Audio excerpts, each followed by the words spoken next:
More than 6,000 children are currently in care across Ireland, and unfortunately that number continues to grow. This focus on Fostering Week, there's a renewed appeal for people and families to consider opening their homes to a child in need of safety, stability and support. Joining us to talk about the realities of fostering, from the assessment process to the day-to-day experience, are Deirdre Walsh, who's a foster care with Foster in Ireland, and Nora NiThuama, Principal Social Worker with responsibility for care, recruitment and placements. And you're both very welcome to the programme. And Nora, I might start with yourself, if you don't mind. Focus on Fostering Week, highlighting the growing need for carers. Just how urgent is that need right now, particularly, as I mentioned, with numbers growing? Good morning, Alan.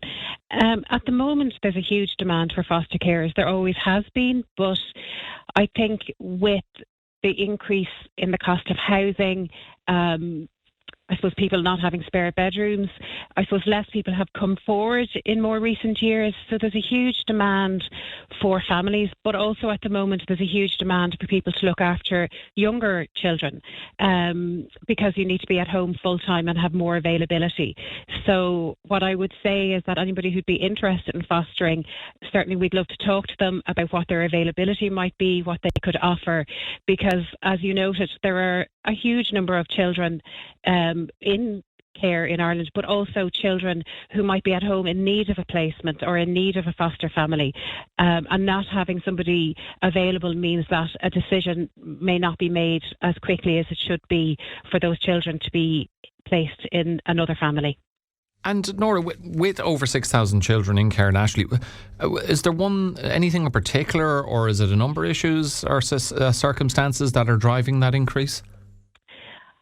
I suppose obviously we've seen a huge population growth in more recent years, and I think there may have been a delay with COVID and children perhaps getting access to services, or children being identified who might have needed additional supports. So, and as I mentioned, I suppose the demographic change in terms of availability, maybe less people working in the home or staying at home to raise their family, means that there may be less people available to provide full-time care. And obviously if you have a younger child especially, you need to have somebody at home full-time. And as I said, people aren't necessarily in the same financial position now. However, it's certainly something that we can look at, and we explore that through the assessment process in terms of your availability, what supports you would need to provide, to support a child in placement. And maybe you can shed some light for us, Nora, on the process itself. So when a child comes into care, what is the priority in terms of finding the right placement? And I'm sure matching is a crucial aspect of that. Absolutely. So we would look at the families that we have available. I mean, ideally, you'd be looking to place a child within their community or as close as possible to their community of origin. And that's why we would absolutely love to hear from families in Clare to consider fostering. The location is important, but obviously the carer's capacity to meet the child's individual needs. So that might be their age, maybe their educational need, their family contact needs. So there's a variety of factors come into play, including maybe the ages of their own children, because you would always try to make sure that you don't place directly alongside their own children. So, for example, one of the criteria would be that your youngest child has to be older than 3, and that allows for just to have a gap between the ages of children and allow your own children to have had that time with you. So you'd have to have a spare bedroom. So there's a number of different factors that we would look at. So somebody might have experience of working with children with additional needs. They may have reared their own family. They'd be used to teenagers. So there's a variety of factors that come into play. And Deirdre Walsh, just to bring you in, because you are a foster carer, can you maybe talk to us a bit about how you first decided to become a foster carer, and maybe what were your thoughts, or what were you anticipating before you started? Perhaps you had concerns or worries in some regards, and they turned out to be unfounded. Hi, Alan. Yes. So myself and my family, we've been foster carers with Fostering First Ireland. It will be 19 years in April. So I suppose I have to bring myself back 19 years ago. There was huge amount of, look, the first thing I'm going to say, you'd need one person in the house, I suppose, to really want to do this. And that was me in my case. My husband was possibly needed a little bit of working on. But I must say that over the 19 years, he's become a really, really, well, I think because of the support we've had from Fostering First over the years, it's part of who we are now. It's part of our identity as a family. Our worries were, of course, at that stage of my life, I have 3 birth children myself. My eldest daughter at the time was 7 and my youngest was 3. So you're worried about the impact it's going to have on your own children going forward. It's something that I really, really always want to do. I would have been heavily influenced by actually looking at a really, really influential lady in my life who was later to become my link social worker with Fostering First through most of my 19 years until her retirement last year. She was also foster care, and that was where the interest started with me. But you have so much to take into account. I didn't, at the time, we were kind of approved for teenagers because of the age of our own children. I knew nothing about rearing teenagers. And I was in my late 30s at that stage. I'd long forgotten what it was like to be a teenager. So you've got lots of worries and concerns and fears. And I went in with this preconceived idea, I suppose, that I was going to take all these children from care and I was going to save them. I was going to save their lives. Or we as a family, we were going to change their lives, save their lives. And quickly establish, I suppose, in the first year or two we've changed a slight bit of their life, and that we gave them a place of safety, security, with a lot of support from the agency. I must say we would not have been able to do it without the fantastic support we had over the years from both FFI, Fostering First, and other foster carers. But actually what we hadn't accounted for was the amazing impact that these young people would have on our lives and how they would shape my children into the amazing adults that they are today. And I think a lot of that is grounded in us being a foster family. So I suppose if I'm going around the block a little bit, I must just say that if I was to weigh up the positives and the negatives, of course there were negatives down the years. There were times of turmoil, and there still are, but we were always able to draw on supports to get us through those times. And I think the longevity of our fostering is proof of that. As I say, in April we'll be a foster family for the last 19 years. But the positives outweigh any of the negatives that we would have encountered over the years. And they must do if you've been doing it for nearly 2 decades. And that point, Nora, that Deirdre's making is really interesting, because I was going to ask her about the aspect of making a big change in a young person's life. You know, obviously there have been the circumstances in which they have come to someone like Deirdre, perhaps not ideal, and given them stability and all of that must be fantastic. But I suppose a lot of people don't consider that it's a two-way street, that actually the foster care themselves ends up getting quite a lot out of it, and indeed their children as well. Absolutely, and I suppose one of the things we always encourage people who are interested in fostering is to come to an information event and speak to foster carers, because as Deirdre said, a lot of her support comes from her peers as well as the support that FFI provide. And I think to really understand what the role entails, you do need to have that kind of discussion with another foster carer, because oftentimes you will speak about, or foster carers will speak about their own children maybe fully, I suppose, appreciating maybe the opportunities that they may have, but also I think maybe the kindness that they see in their own children and how they support the birth or, foster children who come to stay with the family. And I think it gives them a unique insight into, I suppose, the challenges that some children face. And we have a number of foster families whose children have gone on to become social care workers or social workers and work in the field, or in some cases where their children have become foster carers themselves by the influence that they've seen, by the positive, I suppose, how it's positively influenced and shaped their lives. Yeah, and Deirdre, that impact on your family and your children, and regardless of whether there's any age difference or significant age difference between your children and the child who's been fostered, quite often can your children benefit because they can become quite pally or quite friendly, and they end up with another friend then? Oh, absolutely. I would say more than a friend, actually, Alan.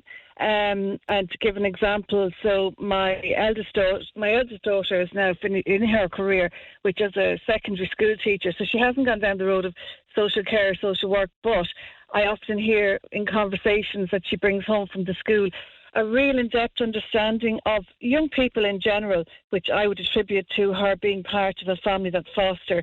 And there are, just to maybe highlight a really nice story for our very first foster child. got married there 2 years ago, and her wedding party entails my husband walking her down the aisle, my daughter as her bridesmaid, another foster daughter as another bridesmaid, and her 2 children were flower girls. So that would be one of the highlights of our career as foster carers, while at her wedding party was her birth family and most of her foster family as well. So, that's the huge impact it's had on us personally as a family, and I'm a real advocate of fostering, so I'm quite happy always to share both the positives and the negatives with people who, I would say, if you've even got a seed of thought in your mind, this is something I think I would like to do, nurture that, explore it. It may not go anywhere, but I'm always happy and approachable for people to explore where that can bring them in life. It certainly, as I say, had more positives than negatives for us as a family. Yeah, Nora, Deirdre, being very transparent there, that it is, there are ups and there are downs, but at least when there are downs, you do have, the foster care does have the support structure in place behind them to help them through all that. So for someone listening this morning who has maybe been mulling over fostering and likes the sound of what they hear, I mean, what are the basic criteria they need to meet? Well, as I mentioned, you'd have to have a spare bedroom. The minimum age is 25. There's no maximum age as long as you're physically and I suppose mentally well enough to foster. The flexibility and the availability is really important. Like, it would be difficult, I think, to foster if you had 2 people working full-time in a household. As I said, the main piece, you have to be able to drive a car. So there isn't huge criteria that a lot of people don't that wouldn't meet. But at the same time, then in the assessment process, we would look further into other aspects around maybe your own experiences, what you'd kind of perhaps bring to fostering. I think how fostering would fit with your life is probably the biggest piece. So I would that's the bit where I would say it's really important maybe to come to an information event, and we hold them on a regular basis. We actually have one tomorrow evening, which you can sign up to on our website, and we've one again on Friday morning. So that really is an opportunity to speak to Jess, who's our fostering advisor, or to another foster carer. So we always have a foster carer there to be able to ask those questions, because it is probably things like the flexibility and how fostering would fit with your life, because it's really important that fostering isn't seen as something that's added onto your life. It has to be something that's fully part of your life and incorporated, and equally as important as anything else. And given the gravitas, the importance of the role, it's understandable that those prospective candidates are thoroughly assessed, and that process can take some time, 5 to 6 months. What happens during that time? I presume there's background checks, Garda vetting and all of that kind of thing. Absolutely, yeah. So you do, as I mentioned, a medical, you do Garda vetting, we would do references, we'd meet with people who know you in your capacity as caring for children. If you work in an environment with children, we would do kind of an employer check, or working with children voluntary check. So there's a lot of things. We would kind of look at finances to make sure that the motivation isn't around finances, or if somebody's giving up work, that it's sustainable for them as a family. And also then there's about kind of 8 to 10 sessions with a social worker in your home. They would meet you and kind of reflect back on your own experiences of your childhood, your parenting, your kind of value system, all of those kind of pieces that help inform and reflect on that fostering is the right thing for you. And as those sessions, you would also do preparatory training, which we call at the moment Foundations for Fostering. And in that, you would do a training with other prospective foster carers, a social worker and another foster carer. So we very much want people to have the experience of meeting foster carers and having a true sense of what it is that they're undertaking. So you do, as I said, the assessment, the training, and then we'd also look at bringing that all together in a report, and that's presented to the local foster care committee. And it's TUSLA, the Child and Family Agency, their fostering committee, that actually make the decision to approve or not approve a foster carer. So we do it very much in line with what's done by TUSLA. FFI, as an agency, we're inspected by HICRA. So in many ways, we try to replicate what's going on, and people can be assured that it's done to a high standard and compliant with all of the standards that's expected of a foster care agency. And I'm just wondering, Nora, is there a particular type of foster care that is most urgently needed at the moment, be it carers for teenagers, sibling groups, emergency placements and so on? All of the above. and especially for younger children. It's very hard to stress the importance of the foster care, the role that foster carers play within our community and our society. And it's not something that everybody's familiar with, but at the same time, in order to protect our most vulnerable children, we have to have families for them to go and stay with. And having a choice and being able to match. So, for example, for a child who's maybe kind of born in Limerick or Clare or Tipperary, to be able to go stay with a family in Clare would be fantastic. They're close to home, they're close to their supports, they can see their families. So the biggest thing is around for us is to have carers within the communities that the children are from, so that we can maintain as much as those links as we possibly can. So yeah, unfortunately at the moment the need is across the board. But yeah, I wish I could say that it was one particular child, but actually, there's a huge need for children to have families that would meet their needs across all of their age range. Okay, and just finally then to yourself, Deirdre, anyone listening this morning who's still not 100% on fostering, it's something, the idea they've been thinking about it for a while, but they haven't quite made that jump, what would you say to them? I would say reach out. Nora has mentioned an online meeting with another foster care tomorrow evening from Fostering First Ireland. Just reach out at any point, and Nora has discussed there the length of the assessment and meeting with people. You can say this is not for me at any stage, but don't miss an opportunity which could change not only a child's life but your life and your family's life also. I am so glad we made that call to Fostering First Ireland 20 years ago, and I'm so proud to be a foster care, and I'm so grateful for the support we've had from the agency to maintain our fostering over the last 19 years. So you'll never know if it's for you or not until you reach out and investigate a bit further. Well, it sounds like a transformative and a positive experience, and not just for the child who's in foster care, but as Deirdre said there, for the foster family as well. And my thanks to Deirdre Walsh, foster carer with Fostering First Ireland, and their principal social worker looking after carer recruitment and placements, Nora NiThuama, with us on Morning Focus.